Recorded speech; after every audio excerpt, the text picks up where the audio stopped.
Inilah kisah penyambung hidup rakyat di bumi Saijaan di sebuah wilayah bernama Kota Baru. Kisah dari seorang Hardiansyah, petugas penyalur bantuan sosial.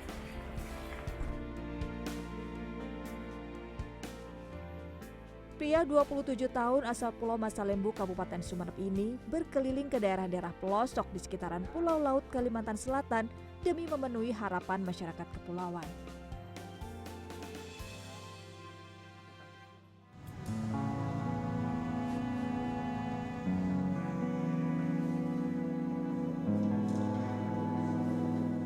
Hardiansyah menjadi seorang petugas penyalur bantuan sosial sejak 2019. Lelaki lulusan salah satu universitas negeri di Madura ini berkisah, setidaknya ia perlu menunggu waktu selama 6 bulan hingga diterima sebagai penyalur bansos di sebuah bank milik negara. Jadi pada awalnya itu saya sebagai petugas bansos, awalnya memang merantau dari Jawa Timur. Jawa Timur merantau ke Kalimantan, pertamanya itu di Batu Licin. Jadi pertamanya itu memang kita direkrut sebagai petugas bansos nih. Pada saat di interview disampaikan bahwasanya tugasnya bla bla seperti ini, harus menyalurkan bantuan ke daerah-daerah terpencil, harus ke pulau-pulau, khususnya di Kota Baru. Ya di situ karena terus terang saya dari juga pulau, jadi merasa ini tertantang gitu. Pengen tahu juga pulau-pulau di Kalimantan atau di Kota Baru ini. Jadinya ada penasaran di situ. Sambil pengen ya jalan-jalan kayak gitu awalnya kayak gitu. Hardi menganggap menjadi petugas penyalur bansos ke daerah-daerah terpencil ibarat garis hidup yang diberikan Tuhan kepadanya. Berbagai rintangan selama perjalanan menjadi tantangan bagi Hardi menyalurkan bantuan di kawasan Kota Baru beserta pulau-pulau di sekitarnya. Medan jalan yang sulit serta cuaca yang tidak menentu pernah membuat Hardi terlambat sampai di desa tujuan. Sama pernah suatu kejadian itu kami sama rekan saya, teman petugas bansos juga, Mas Kiki. Jadi kami tuh pulang malam di sana. Pulang malam, awalnya kami berangkat siang dari sini sampai di sana sore. Jadi pada saat kami harus, itu karena memang jalan satu-satunya, itu sedang ada perbaikan jembatan di sana. Perbaikan jembatan, jadi kami harus menunggu sampai hampir maghrib baru kami bisa menyeberang. Jadi karenanya sudah kami mengundang si penerima, sudah kumpul di suatu tempat di kecamatannya, jadi mau nggak mau kami harus tetap menempuh jalan itu. Jadi sampai malam setelah selesai penyaluran, nyampe pada saat penyaluran itu memang ya namanya kami sudah lambat ya raut wajah si penerima ini ya mungkin lah normal marah gitu. Ya kami sampaikan permohonan maaf. Minimnya sinyal telekomunikasi pun turut menyulitkan Hardi saat mengalami kendala selama perjalanan. Terkadang ia harus tetap melanjutkan perjalanan walau hari mulai gelap. Sebab warga penerima bantuan sosial masih menunggu kedatangan Hardi di desa mereka.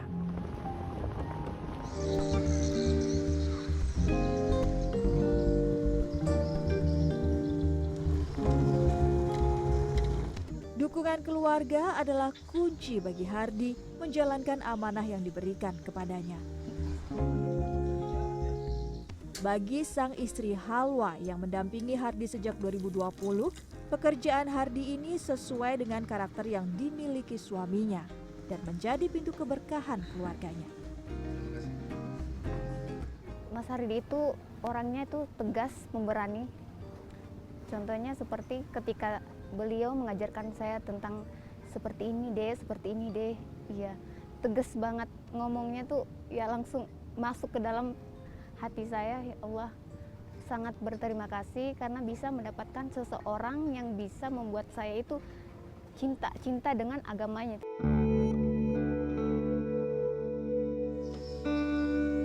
Namun demikian, Hawa sempat merasa khawatir saat Hardi harus pergi lama dengan medan jalan sulit dan jarak tempuh yang jauh. Apalagi ini Mas Hardi itu kan sering keluar, bisa seminggu 2 minggu saya ditinggal di kosan, di kontrakan. Terus beliau kalau mau keluar tuh pasti bilang sama Dek, abang mau keluar lagi. Oh iya kak, mau kemana? Mau ke pulau ini. Terus lama nggak? Ya paling semingguan nih. Harus kak, kata saya. Terus kan saya ditinggal tuh. Iya pasti ada rasa khawatir ya. Tapi saya meyakinkan diri karena itu adalah bantuan kepada warga yang kurang mampu. Walaupun itu bukan kami yang langsung membantu, tapi setidaknya beliau itu cuma membagikan, itu sangat bersyukur bagi kami.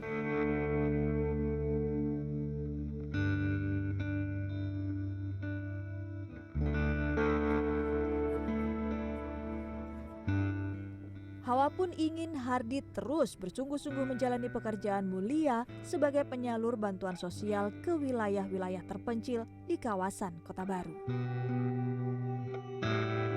Saya sering bilang tetap semangat, bersabar dalam melakukan pekerjaan yang sangat mulia ini. Karena bukan kita aja, sampai ke akhirat pun abang pasti mendapatkannya itu.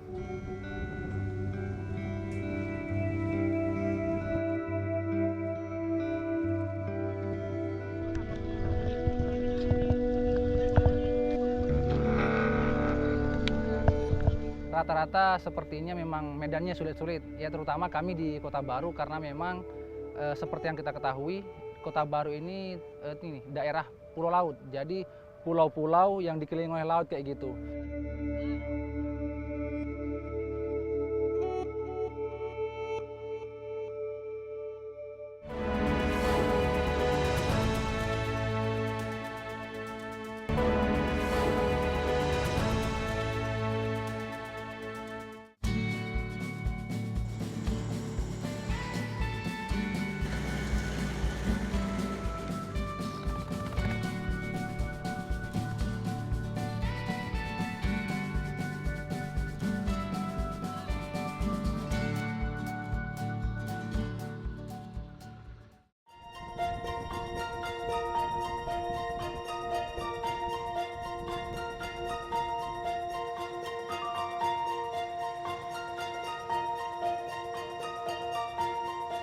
Secara geografis, Kabupaten Kota Baru Provinsi Kalimantan Selatan terletak di pulau laut.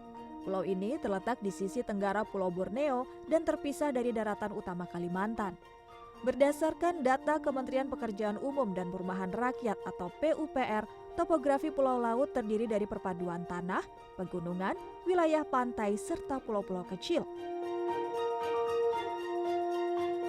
Adapun perkebunan kelapa sawit hingga area hutan mangrove menjadi kawasan yang dilalui Hardi selama menyalurkan bansos ke wilayah-wilayah terpencil. Rata-rata sepertinya memang medannya sulit-sulit, ya terutama kami di Kota Baru karena memang seperti yang kita ketahui, Kota Baru ini daerah pulau laut, jadi pulau-pulau yang dikelilingi oleh laut kayak gitu. Jadi selain juga terdiri pulau-pulau, juga daratannya yang sangat menantang medannya. Seperti jalan yang dari batu sama yang juga lumpur kayak gitu. Apalagi kalau ke pulau-pulau seperti yang ke Pulau Sembilan tuh Mbak. Itu karena kapal ke sana atau kapal perintis yang kami sebut di sini itu kadang 2 minggu sekali baru ada ke sana.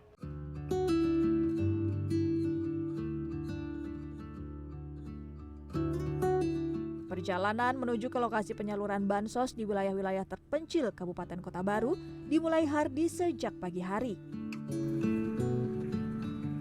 Ia bersama satu rekannya berangkat pada pukul 9 pagi dari Kota Baru. Adapun waktu tempuh yang dilalui Hardi berkisar 3 hingga 4 jam menggunakan jalur darat. Selama menyalurkan bantuan sosial, Hardi akan menempuh jalur darat dan laut. Berbagai jenis moda transportasi pun harus digunakan Hardi untuk mencapai lokasi penyaluran bantuan sosial. Untuk medan jalan yang berlumpur serta berbatu, Hardi akan menggunakan mobil jenis truk, sementara jika lebar jalan sempit, Hardi akan menggunakan motor jenis trail.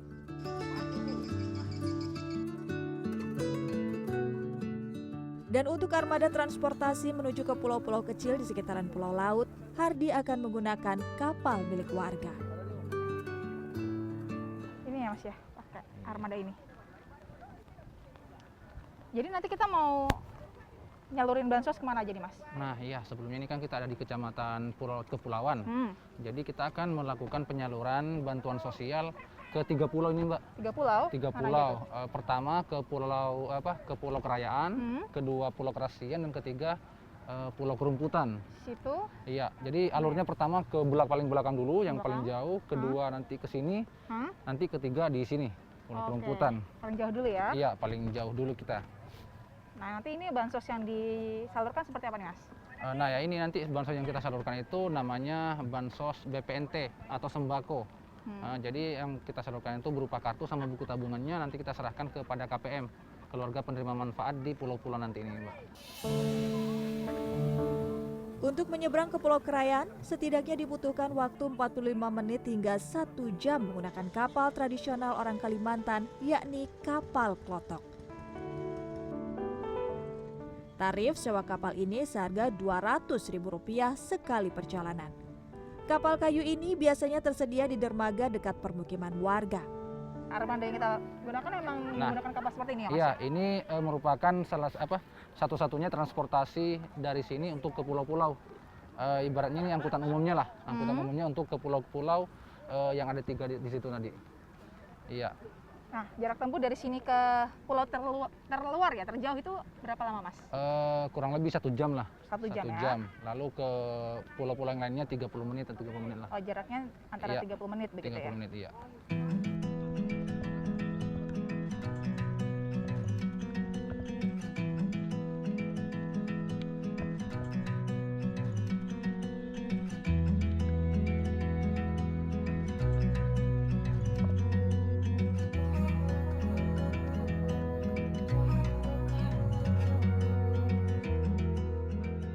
Hardi pun akan tetap menempuh perjalanan walau cuaca tidak menentu. Selama perjalanan, Hardi mempersiapkan diri dan berusaha berkomunikasi kepada pengurus desa tujuan.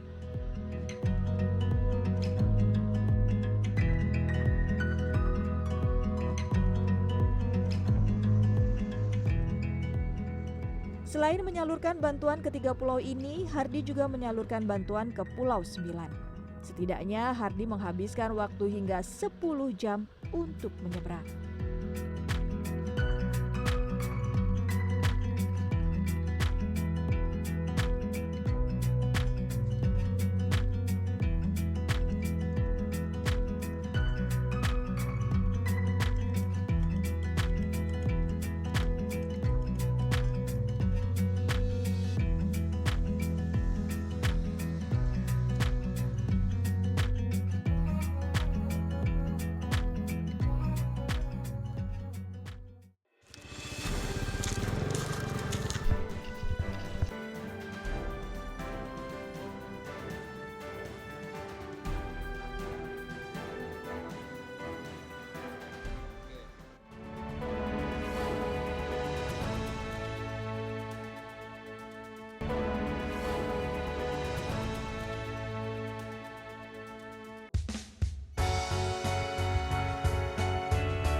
Saat tiba di lokasi penyaluran bantuan sosial, medan dan rintangan jalan yang telah dilalui Hardi terasa terbayarkan.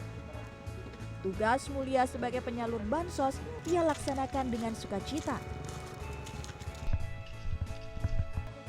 Bantuan sosial yang disalurkan Hardi berupa buku tabungan yang berisi nominal uang yang berasal dari pemerintah.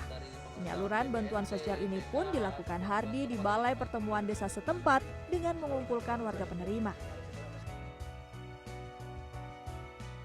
Muhammad Yahya adalah salah satu penerima bantuan sosial yang disalurkan Hardi. Yahya yang bekerja sebagai nelayan di Pulau Krayan ini mengetahui dana bansos dari pemerintah yang disalurkan BRI lewat informasi yang diberikan aparat desa. Kaget saya setelah saya dipanggil ke Kota Baru untuk menerima kartu kayak gitu bansos. Nah, syukur alhamdulillah saya katakan kayak gitu.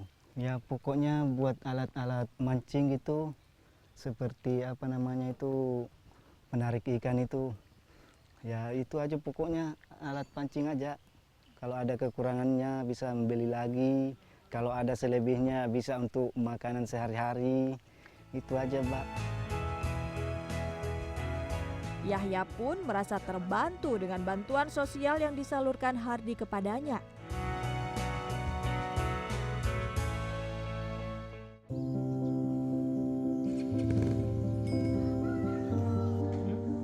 Selain Yahya, ada pula Abdul Qadir, seorang buruh lepas yang menerima bantuan sosial di kawasan Tanjung Selayar. Seperti Yahya, Qadir memperoleh informasi mendapatkan bantuan sosial senilai 200.000 berbentuk sembako dari pengurus desa. Saya itu dapat informasi melalui para aparat desa. Nah, jadi selanjutnya itu beberapa hari kemudian lalu datang kepala desa sendiri langsung ke rumah memberitahu bahwa besok hari Jumat jam 9 pagi datang ke kantor camat. Dapatnya itu kalau diuangkan itu 200.000. Penyaluran bantuan sosial ini juga menyasar ibu rumah tangga. Salah satunya diterima Harisandi, warga desa Tanjung Selokan. Manfaat menerima bansos ini sangat bermanfaat bagi saya yang suami tidak bekerja, yang dirumahkan dari pekerjaannya begitu. Dan saya sangat berterima kasih kepada BRI karena dengan adanya bantuan ini saya bisa yang tadinya tidak beli beras jadi tidak bisa beli beras, bisa ada beras soalnya ada bantuan dari Bapak Jokowi. Untuk bisa menerima bantuan sosial ini, penerima wajib membawa identitas diri berupa KTP sebagai bukti verifikasi.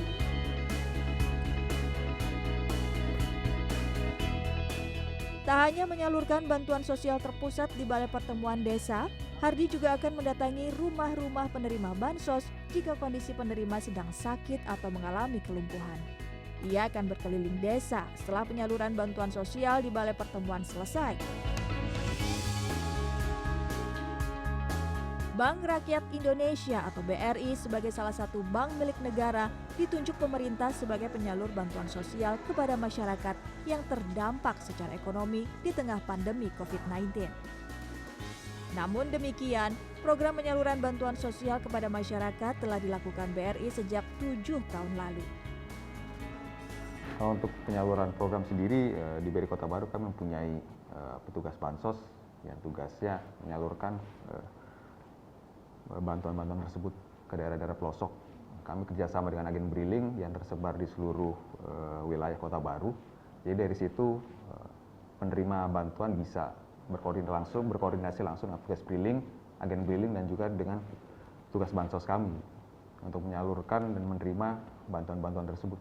Untuk penyaluran program bansos sendiri sebenarnya dari tahun 2015 kami sudah menyalurkan, tapi mungkin untuk saat ini yang 2 program baru tersebut BPNT dan PKH pada masa COVID ini kami lebih agresif dalam menyalurkan bantuan tersebut sesuai instruksi dari pemerintah.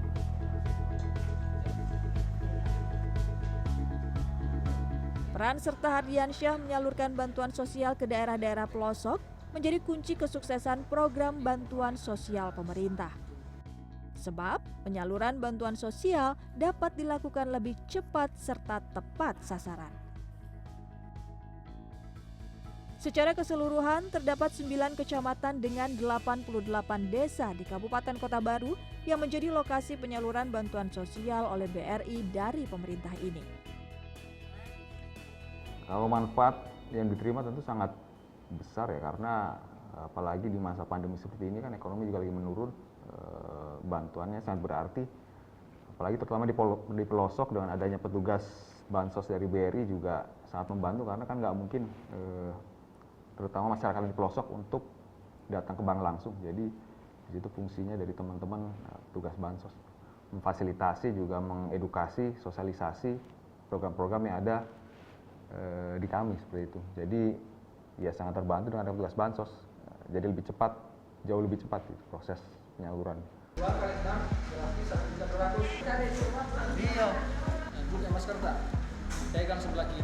Hardi memaknai peran yang ia jalani ini sebagai salah satu cara mengabdi kepada negara di tengah kondisi yang serba tak mengenakan.